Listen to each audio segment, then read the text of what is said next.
Welcome back to the Goddess of Mystery and Mayhem. I will be bringing different topics to my channel to bring a variety of topics here.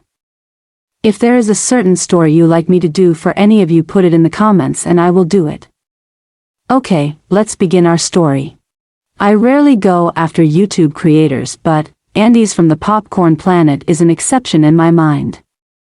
Andy went after Meghan Markle and Prince Harry, the Duke and Duchess of Sussex.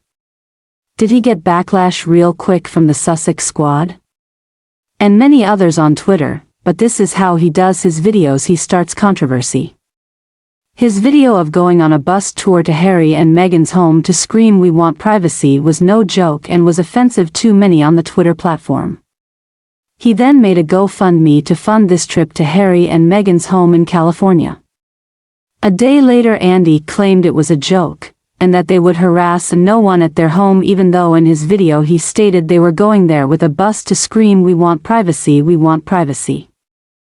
This isn't any different from when he went all in for Johnny Depp and used people to gain notoriety on his coverage of the Amber Heard and Johnny Depp trial.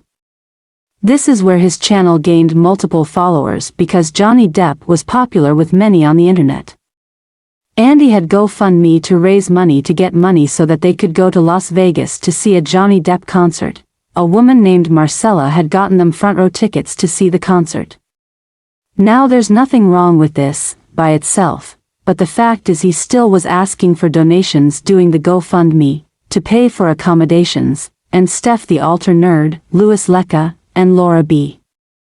Let's move forward in time. Andy started another GoFundMe to read the book from Britney Spears' sister. Instead of people buying the book, you would donate your funds so that Andy could read the book on his YouTube channel Popcorn Planet.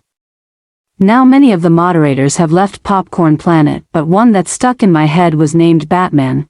He alone funded most of Andy and Popcorn Planet's studio. Andy, Louis, and Steph all disrespected Batman after he had given them all the funding they needed. He was no longer useful, so Andy kicked him out of the community, stating that he was a traitor to the community. How is it that a man who funded your studio is suddenly a traitor to the community? That is a very good question. What did he know that the rest of the community didn't know or even bother questioning about? Just believing Andy and his story that Batman, commonly called Mike, had disrespected the community?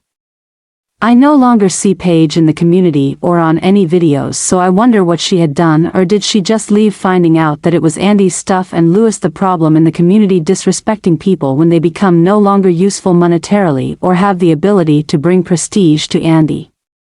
Many in the community bothered to check or listen or hear. They are no longer in the Popcorn Planet community. Many of them were moderators, some of them were guests on Andy's show, but are no longer in the community or showing up on his show. Why is that? Anybody even bother to think that maybe the problem is Andy and those in his community, not people who left the community? My reason for stating the obvious facts is that when I first came to YouTube, I found Popcorn Planet and I subscribed, around the time of the Johnny Depp vs. Amber Heard trial, about 2 months into it. All I ever heard from Andy, Steph, and Louis was the cough up money, which is not what a community on YouTube should be all about. It should entertain, to interact with each other, and even if you have a difference of opinion, you should be able to resolve it without booting them from the community and calling them names or disrespecting them so people will end up hating them.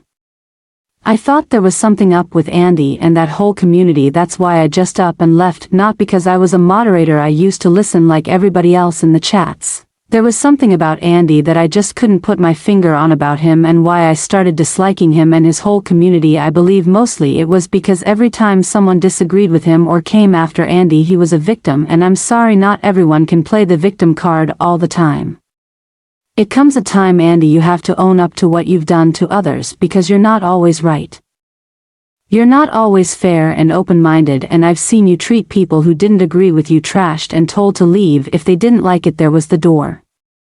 Is that how the world works? No, it's not how it works. You have a disagreement with people, you act like an adult and you try to reach a mutual understanding of where your differences lie.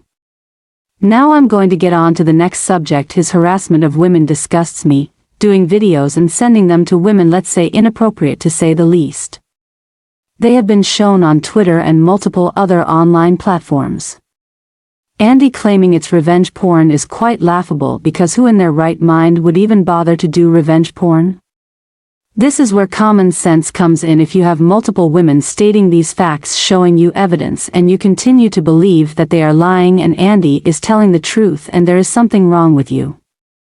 Yes, in 2017 he was accused of harassment of women, but all I ever hear is about April. When in fact in 2017 there were 5 women, which Andy doesn't talk about. He had a court case, a lawsuit, which he could very well show you all what the litigation was about and the facts. No, he knows that he could very well put this all to bed by showing it. Now a mysterious woman is accusing him of something that happened in Las Vegas during the Johnny Depp concert that he attended with others from Popcorn Planet. She hasn't come forward yet with a name because she's scared, and you can't blame her because Andy's community goes after people and docks them, false flags, their accounts on YouTube to get them taken down. And of course, he denies any knowledge of such things when he knows what's going on. He enjoys the drama, the hate and the toxicity that his channel has caused, and it's not just women who have issues with Andy. Many men also have issues with Andy and the way he treats people and others. But Andy will say it's them. I'm the victim, I'm the one that's being attacked or demonetized on my channel. He is being attacked, when in fact it's the other way around. Andy's like a Donald Trump, it's everybody else's fault but his own. No one is trying to attack his family, no one is going to go to his house and do anything, he knows that. He's screaming and hollering on his channel that somebody is going to do this to him and his family. No one's going to do it. It's just him screaming into the ethos and making money off it. I don't have a problem with somebody making money on YouTube. That's the way it's supposed to be. You start a channel, you build it, get monetized, and you start making money, but you do it honestly, not dishonestly, by telling your community that you're being attacked. And you're the victim of it. Will I be monetized? I don't know, maybe not. I do this channel cause I enjoy it, and I enjoy bringing various topics to my viewers, and that's the way it's supposed to be, that you enjoy your audience and they enjoy you. It's not all about the money, cause if that's what you're doing it for, you're going to be disappointed.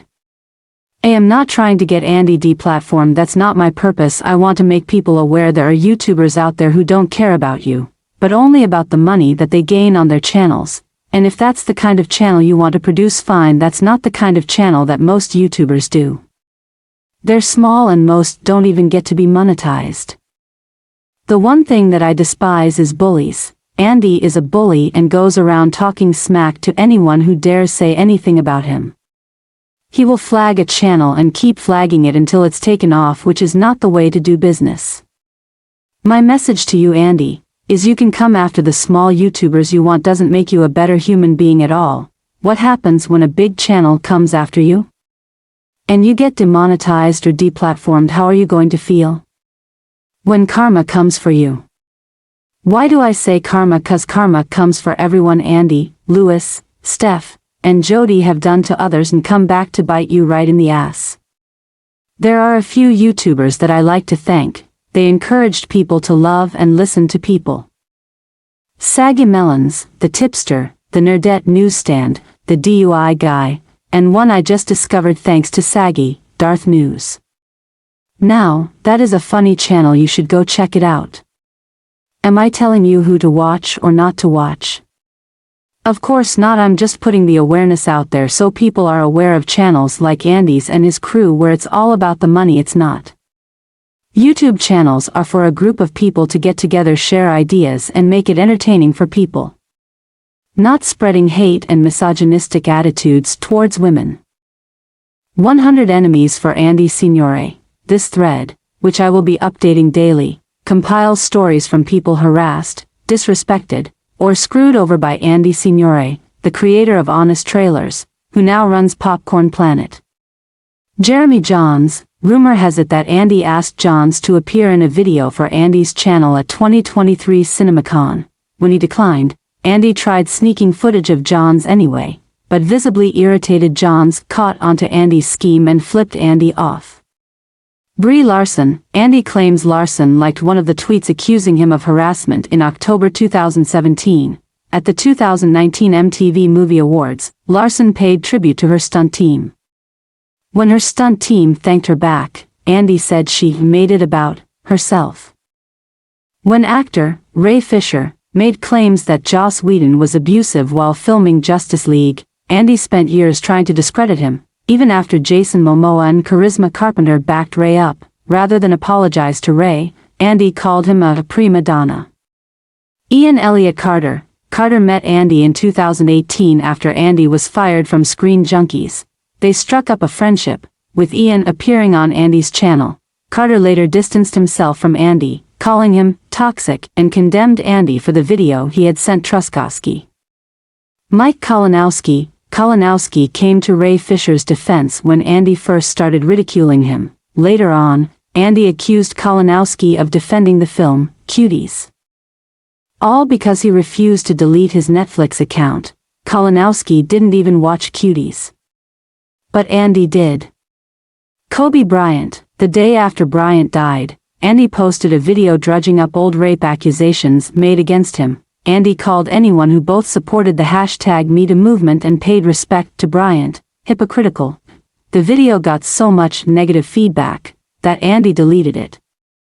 John Campea. When Andy resurfaced in 2019, he singled out his former friend, John Campea, accusing Campea of defaming Andy in a blog post. Since then, Andy has spent the last few years depicting Campea in a negative light, making him the focus of multiple videos and tweets. Mandy. In 2022, Mandy drew fan art of a terminally ill boy known as Captain Corey. When Mandy asked around for Corey's contact info, Andy sent Corey the drawing. Mandy was upset, having wanted to share it with Corey herself. Rather than apologize, Andy sent a mob after her. Jeremy Griggs. In August 2019, Griggs let Andy come on his channel, Geeks and Gamers, to share his story of being accused. 4 months later, Andy pestered Griggs to come onto his channel for a debate, and Griggs, who had already declined privately, became agitated. Matt Jarbo and Andy were initially friends up until 2020. When Andy was insulted by a Twitter user with less than 100 followers, Andy made an effort to embarrass the user, and Jarbo called Andy out for picking on a little guy, bringing their friendship to a close. Darth Lunga. In March 2021, Lunga invited Andy onto his live stream to discuss the WandaVision finale. 17 minutes after Andy joined the stream, Lunga became frustrated with Andy for interrupting him, and a fight broke out, prompting Lunga to eject Andy. Cody Decker. Also angered by Andy's comments regarding Robert Burnett's firing was Cody Decker, who had appeared on Movie Fights as a guest fighter in the past. Decker alleged that Andy flirted with a 19-year-old cosplayer at a convention, which Andy confirmed was true. Grace Randolph. Timestamps prove that Grace Randolph was the first person to break the news that Tobey Maguire and Andrew Garfield would appear in Spider-Man: Far From Home. But Andy hassled Randolph for months, claiming he reported it first and that she stole his scoop. Witchy Unicorn. After Andy met Johnny Depp, Witchy Unicorn drew fan art of the encounter. Since then, Witchy has become aware of Andy's true nature and has rebuked him. And Witchy's drawing remains up on Andy's Instagram, even after Andy blocked Witchy on Twitter. Tori Rose. In 2022, Tori Rose made accusations against Schmoedown contestant Ben Goddard. People drew parallels between Goddard's behavior and Andy's, prompting Tori to ask people not to tag Andy. Against her wishes, Andy inserted himself into the conversation anyway. John Rocha. Rocha is a Schmoedown personality Movie Fights contestant who cut Andy off after Andy was accused of harassment. In 2019, Andy said, "John Rocha was always a good dude." In 2020, Andy did a 180 and said, "John Rocha was always a bully and a liar." Danny Fernandez. Though Fernandez never claimed to have been harassed by Andy, she fiercely helped advocate for other women who said they were. In July 2017, she gave Defy Media's HR a list of women and employees who allegedly witnessed Andy's inappropriate behavior. Ray Sagamelons. Just as Danny Fernandez advocated for Andy's victims from his Screen Junkies days, Ray provided a platform for Truskowski and Jade to share their stories with her YouTube channel, stories which indicate that Andy now uses Popcorn Planet to prey on women. Stockton Rush, Paul-Henri Nargeolet, Hamish Harding, and Shahzada Suleiman Dawood, in June 2023, when the OceanGate/Titan submersible imploded, Andy said he had limited sympathy for the casualties on board, adding, "Our hearts will move on." Paul Rubens, having learned nothing from the backlash he got for his response to Kobe Bryant's death. Andy's immediate response to the passing of Paul Rubin involved making a video, touching upon accusations that Rubin masturbated in a theater and owned child pornography. Perez Hilton, in 2021, Andy said Hilton searches for his name, and in 2020, when Hilton posted a picture of Amanda Bynes and asked, "Does she look happier to you?" Andy said, "Leave her alone." Yet Andy saw no issue covering Bynes' mental breakdown himself in 2023. Bombastic Borg gets all the credit for the information. I have come to the end of this story. I'm so hoping you all enjoyed it. Till we meet again, have a blessed day or night. Sending out love to you all. 'Cause I only want you.